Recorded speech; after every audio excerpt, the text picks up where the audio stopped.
ایک بار سیدہ فاطمہ الزہرا صاحب معارج نے اس حدیث کو لکھا، حضور کی بارگاہ میں آئی اور آگے کہتی بابا جان آپ معراج پر گئے تھے، اللہ نے آپ سے بڑی باتیں کی لیکن آپ نے نہیں بتایا اور اللہ نے بھی نہیں بتایا۔ حیرت ہے ہر نبی کو ان کی شان کے مطابق معراج عطا کی گئی، ہر نبی کو۔ حضرت موسیٰ کو طور پہ بلا کے، حضرت عیسیٰ کو آسمان پہ اٹھا کے، جناب ابراہیم کو ارضیات کی سیر کرا کے، ان کے سامنے ارضیات کے پردے اٹھا کے۔ مگر حیرت ہے جس نبی سے بھی اللہ نے جو بات کی سب بیان کر دی۔ حضرت موسیٰ سے بات کی تو کیا کہا؟ کیا باتیں کی؟ انی اللہ، میں اللہ ہوں، لا الہ الا اللہ ہے۔ سورہ طٰہٰ کے اندر اس کا تذکرہ موجود ہے۔ یہ بھی کہا نالین اتار دو، مقدس وادی میں آ گئے، یہ سارا بیان کیا۔ حضرت ابراہیم سے جو باتیں کی وہ بھی بیان کر دی، لیکن حبیب سے جو باتیں کی اتنا کا فَأَوْحَا إِلَىٰ عَبْدِهِ مَا أَوْحَا۔ پتہ چلا سب نبی شان والے ہیں لیکن ان کی طرح حبیب کوئی نہیں، کیونکہ اوروں سے جو باتیں ہوتی وہ اوپن کر دی جاتی ہے اور یار سے جو باتیں ہوتی ہے اسے چھپا لیا جاتا ہے۔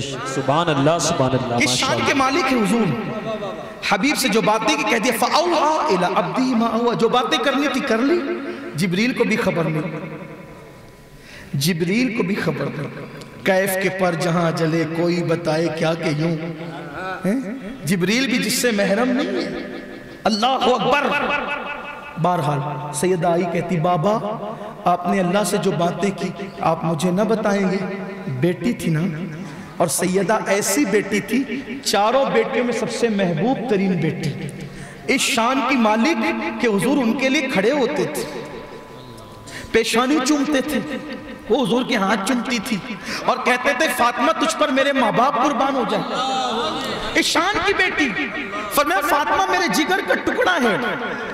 یہاں بات آئیے سیدہ کی، تو ایک بات کہتا ہوں، آج ایک نعرہ اور لگایا جاتا ہے، بیٹی پڑھاؤ بیٹی بچاؤ۔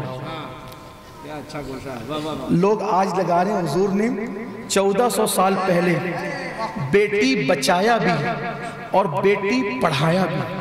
اپنی بیٹی کو اتنا پڑھایا، اپنی بیٹی کو اتنا پڑھایا، جب مسجد نبوی کے مصلیان خاموش رہے تو میرے نبی کی بیٹی جواب دینے لگی۔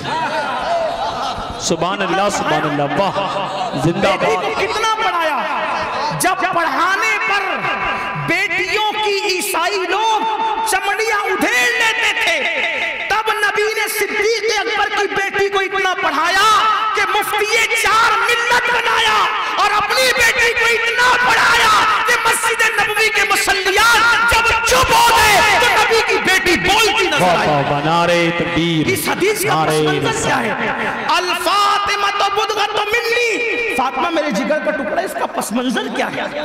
پس منظر تو یہی ہے، اللہ کے رسول نے مسجد نبوی میں بیٹھ کر ایک سوال کیا تھا، اے میرے صحابہ یہ بتاؤ کہ عورت کے لیے سب سے بہتر چیز کیا ہے؟ سرکار کا ایک سوال تھا، عورت کے لیے سب سے بہتر چیز کیا ہے؟ صحابہ جواب دینے لگے، یہ حضور علیہ السلام نے رضامندی کا اظہار نہیں کیا، حتیٰ کہ اس دن باب مدینۃ العلم بھی بول پڑے، لیکن مراد رسول کے مطابق ان کا بھی جواب نہ تھا۔ اس دن بات یہ تھی، اللہ اکبر، صدیق اکبر نے بھی جواب دیا ہوگا، فاروق اعظم نے بھی، سب نے دیا، لیکن مراد رسول کے مطابق جواب نہ تھا۔ ایسے میں مولا علی اٹھے، گھر گئے اور گھر میں جا کر کے کہا فاطمہ آج حضور نے ایک سوال کیا ہے جس کا جواب مراد رسول کے مطابق کوئی نہیں دے پا رہا ہے۔ تو پوچھا سیدہ نے کیا سوال کیا آقا نے؟ تو فرمایا حضور کہتے ہیں ایک عورت کے لیے سب سے بہترین چیز کیا ہے؟ سیدہ مسکرا کے کہتی ہے عورت کے لیے سب سے بہترین چیز یہ ہے کہ وہ کسی نامحرم کو نہ دیکھے اور کوئی نامحرم اس کو نہ دیکھے۔ عورت کے لیے سب سے بہترین چیز یہ ہے کہ وہ کسی نامحرم کو نہ دیکھے اور نامحرم اس کو نہ دیکھے۔ اللہ اکبر، یہ سوال کا جواب ملا۔ آئے سرکار اب ابھی آپ نے ایک سوال کیا تھا، وہ سوال فرمائیں۔ سرکار نے کہا عورت کے لیے بہتر چیز کیا ہے؟ تو مولا علی کہہ پڑے یا رسول اللہ عورت کے لیے بہتر یہ ہے کہ وہ کسی اجنبی مرد کو نہ دیکھے اور کوئی اجنبی مرد اس کو نہ دیکھے۔ حضور نے مسکرا کے کہا علی یہ جواب تم نے دیا ہے یا کسی اور نے دیا ہے؟ مولا کائنات کہتے یا رسول اللہ یہ جواب آپ کی بیٹی نے دیا ہے۔ اس سرکار نے خوش ہو کے کہا فاطمہ تو میرے جگر کا ٹکڑا ہے۔ بابا نعرے اس وقت تکبیر۔ حضور نے فرمایا تھا کسی کی بیٹی وہ نہ بول پاتی تھی جو میرے نبی کی بیٹی بولتی ہے۔ بیٹی بچایا بھی، بیٹی پڑھایا بھی۔ لوگ آج سے ٹرکوں پہ لکھ کر، بینروں پہ لکھ کر 1450 سال پہلے حضور نے یہ کیا ہے۔ بلکہ آج کا انسان تو اتنا درندہ ہو چکا ہے، حضور سے